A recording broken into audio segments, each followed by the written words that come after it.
दोस्तों class 10th का अध्याय 1 का एक नंबर का तीसरा नंबर बनाएंगे आज, यानी लैंग्वेज वाला है, जिसको आज इस वीडियो के अंदर समझेंगे और बनाएंगे कि कैसे बनाया जाता है इस लैंग्वेज वाला मैथ को। अध्याय 1 का 1.1 का तीसरा नंबर।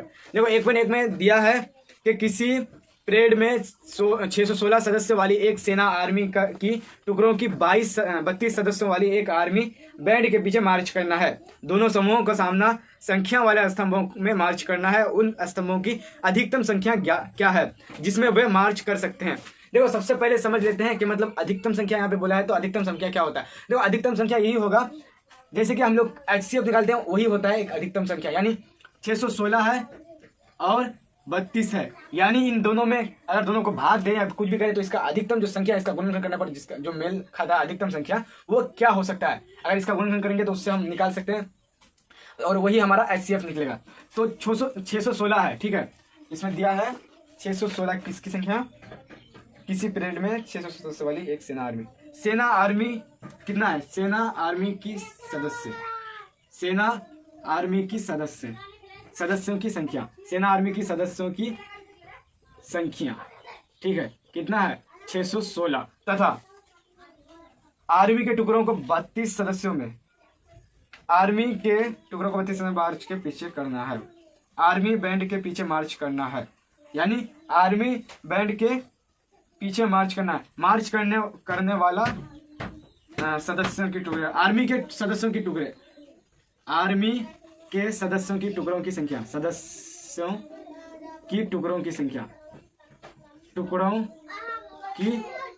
ठीक है, टुकड़ों की संख्या, ठीक है, यहाँ पे क्लिक है।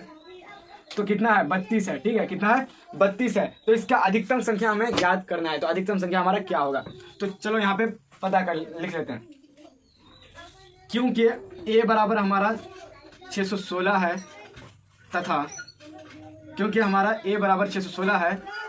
तथा B बराबर हमारा 32 दिया हुआ है, ठीक है। तो हमें HCF ज्ञात करना है, यानी अधिकतम संख्या ज्ञात करना है, अधिकतम संख्या ज्ञात करना है, ठीक है। अधिकतम संख्या ज्ञात करना है तो उसके लिए हमें HCF इसका यूक्लिड डिवीजन वाला एल्गोरिथम लगा के, तो A बराबर हमारा क्या होता है BQ प्लस R, ठीक है। तो A की जगह में हमारा 616 हो जाएगा बराबर 32। इसका अगर हम लोग 616 को भाग देंगे, यानी यूक्लिड डिवीजन का ये करना तो भाग देना ही होगा, एल्गोरिथम का प्रयोग करना है तो 32 गुणा कितना से चलेगा, देखो 32 से 2 32 या 32 5 6 3 5 6 15 32 12 या 20 60 40 20 60 40 का 0 80 4 20 60 और 4 64, तो बहुत ज़्यादा होता है। 19 दूना 38 का 8 80 उसके बाद 19 दूना 38, तो 19 से हमारा चलेगा। कैसे देखो यहाँ पे पहले एक बार कर लेते हैं, 32 को भाग देंगे अगर 616 से तो 19 कैसे चलेगा। देखो यहाँ पे गुणा करेंगे 19 से, तो 19 दूना 38, यहाँ पे 616 है, उसके बाद बचे हमारा हासिल कितना था 3, उसके बाद 19 किया 57 और 3 कितना होता है 60। देखो इसमें 8 बचेगा, यहाँ पे 0, ठीक है। तो 8 हमारा यहाँ पे शेषफल बच गया, 8 हमारा यहाँ पे शेषफल बचा है। तो R बराबर, क्योंकि हमारा 0 नहीं आया है, तो R बराबर जब तक 0 नहीं आएगा तब तक हमारा जो भाजक है यानी जो HCF निकलेगा वो अभी तक निकला ही नहीं और निकलेगा भी नहीं जब तक R बराबर 0 नहीं आएगा। उसका दूसरा हम लेते हैं 32 बराबर 19 गुणा 32 बराबर कितना है 8, कितना से चलेगा 2 से, 800 के 32 4 से, यानी 832 प्लस 0।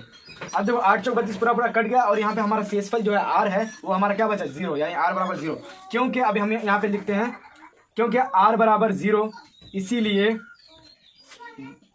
616 तथा 32 का HCF बराबर कितना है 8 है, ठीक है। ये हमारा आंसर हो गया, ठीक है। 616 और 32 का HCF 8 है, यानी अधिकतम जो संख्या होगा हमारा कितना होगा 8 होगा। अधिकतम संख्या हमारा 8। स्तंभों की अधिकतम संख्या ज्ञात करना था, तो अधिक स्तंभ बराबर 8 होगा हमारा आंसर, ठीक है। और अधिकतम वही क्या HCF क्या है, ठीक है। तो कैसा लगा वीडियो अच्छा लगा तो वीडियो को लाइक करो और जो अगर समझ में आया तो कमेंट में ज़रूर बताना।